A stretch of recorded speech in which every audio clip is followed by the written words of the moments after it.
Ayun, may love shoutout po sa inyong lahat. Magandang umaga, magandang gabi, magandang hapon, magandang tanghali, kung saan man po kayo ngayon. So, ngayon meron lang po akong gustong reaksyonan kasi nga, kung nakita nyo po, napakayabang po ng ibang sumuporta kay Sam Versosa at yung iba namang sumusuporta kay Hani, ganun din po napakayabang na ang sabi nila. Sumisigaw nga yung supporters ni Hani na huwag ka nang bumalik kasi ibibenta mo lang din naman ang buong Maynila kapag nanalo kang muli. Yung isa naman sa supporters naman ni Sam Versosa ang sabi, bukod sa ibibenta daw ang Maynila, naubusan daw ng pera si Isko kaya bumalik pagka mayor. So ganito po sa akin. Meron lang akong gustong reaksyon. Sa mga supporters niya ni Hani at ni Sam Versosa, huwag kayong maunang magsalita. Kasi ganito lang yan eh. Sa dinami-dami po kasi na mga iniikutan ni Sam Versosa, ni Hani at ni Isko, isa lang po ang aking napansin. Alam niyo po kung ano? Ganito po.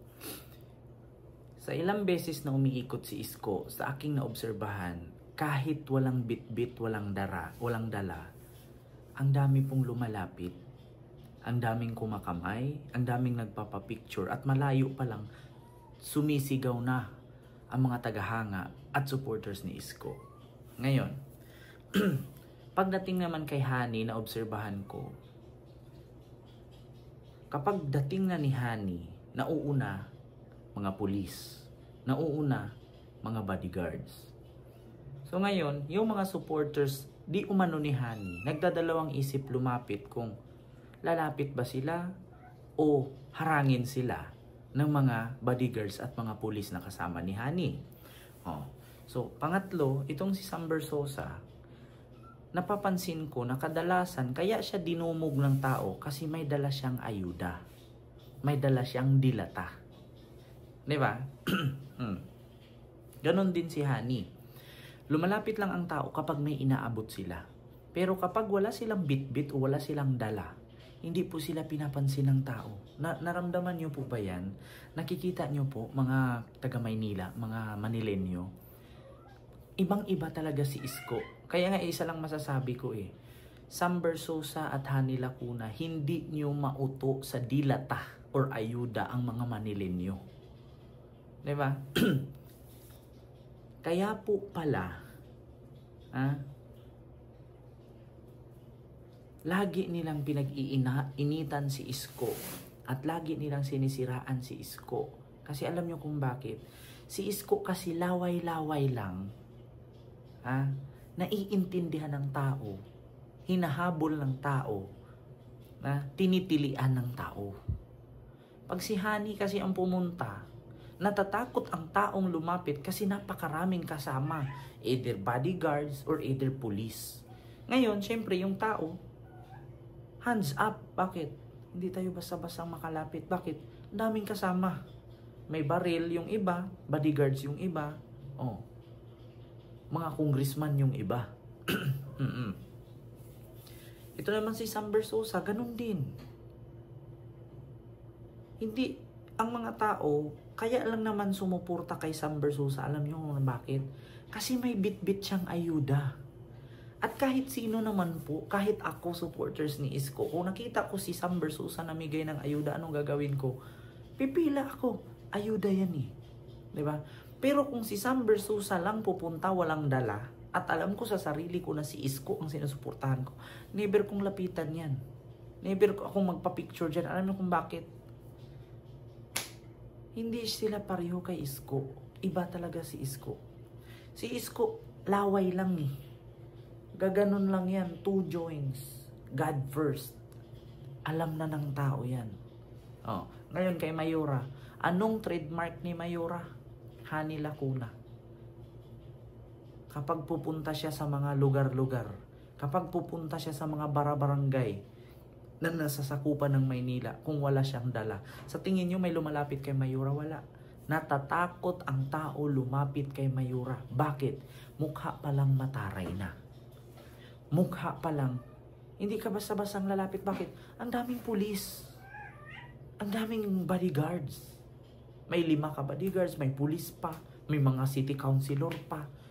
Di ba? May mga congresswoman pa, congressman. Kaya naiilang ang tao lumapit. Kay Sam Bersosa naman, yung tao, hindi naiilang lumapit kasi may dali siyang ayuda. May bit-bit siyang spam na dilata. Kahit sino naman. Pero try nyo kaya na pumunta sa mga bara-barangay na walang dala. Ha? Tignan nyo si Isko. Ito nga, correct me if I'm wrong. Mga kababayan, mga Manilenyo, tignan yung mabuti. Pansinin yung mabuti. Si Isko, damit lang ang dala. Suot lang, puti. Pantalon, sapatos, nakasombrero. At sasabihin, 2 joints. Ang mga tao, nagsisigawan, naghihiyawan. May lumalapit, Yorme, pa-picture. Yorme, congrats. Yorme, bumalik ka na. Yorme, na-miss ka namin. Yorme, ibalik mo ang Manila kung gaano kalinis ang Manila noon. Ganun ang sigaw ng tao. Pero pagdating kay Hani, wala. Mayura, mahal ka namin, Mayura. Mga ganun lang. Pero hindi lumalapit. Bakit? Natatakot kasi maraming bodyguards. Bukod sa bodyguards, may pulis pa. Kay Sam Bersosa naman, iba naman, bago naman. Ganun daw, di umano. Kaya lang naman tumitili-tili yung tao dun sumisigaw-sigaw kasi may dala siyang ayuda.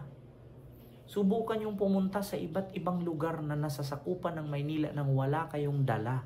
Tignan natin kung lalapitan kayo ng tao. Yeah? Kaya pala nilapitan sila ng tao.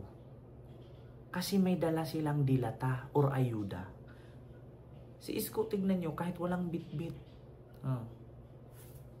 Ang mga tao, sumasalubong, yumayakap, nagsishake hands, nagpapapicture. Kahit walang dala, laway lang. Yeah? Sabi nga ni Mayura Hani, nasasangla ni Isko ang kanyang laway. Totoo naman talaga.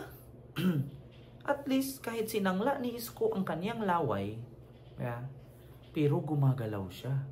Sinasangla niya ang laway niya ng 15 bilyon, napapaganda niya ang Maynila. Nabibigyan niya ng pabahay ang mga squatter. Nabibigyan niya ng edukasyon ang mga estudyanteng hindi kayang mag-aral kasi hindi kayang magbayad. Naging semi-private ang mga elementary school na instead of public. Ngayon ka lang nakakita ng public school, may elevator. Diba? Imagine nyo yan. Public school pero may elevator. Kaya yun yung sinasabi ni Mayura Hani Lacuna na si Isko daw nasasangla ang laway. At least nasangla man ni Isko ang kanyang laway, pinakita naman niya sa taong bayan kung gaano kahalaga at gaano kamahal ang laway niya. Kaya nga siya sinusuportahan namin . Kaya nga siya hindi namin makakalimutan kasi meron siyang trademark. Meron siyang napatunayan, meron siyang resibo, subok na sa tao. Kayo, Mayura, anong napapanunayan mo sa amin? Anong trademark mo na iiwan mo sa amin? Anong gawin mo para hindi ka namin makakalimutan? Wala, nga. Sam Bersosa, anong trademark niya? Namimigay ng dilata.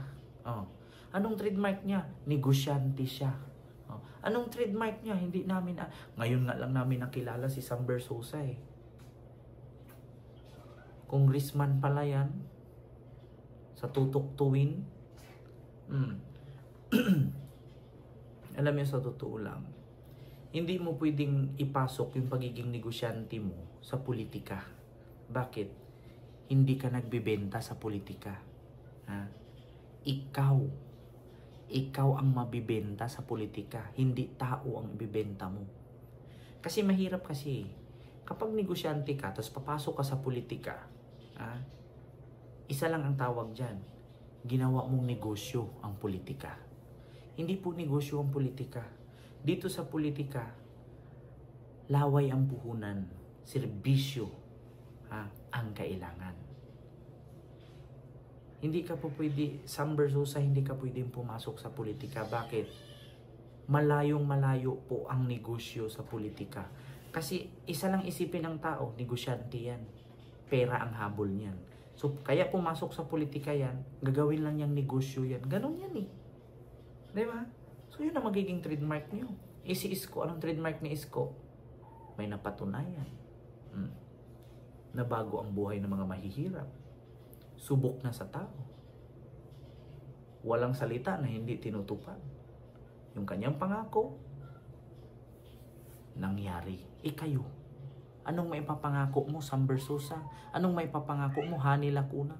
Nga. Di ba? Kaya pala kayo nilapitan ng tao kasi dinaan nyo sa dilata at ayuda. Si Isko, kaya nilapitan ng tao kasi nakita ng tao kung anong nagawa niya. Ano ang napatunayan niya at subok na. Diba? So yun lang yung aking reaction. Maraming salamat and see you next vlog. God first. Thank you.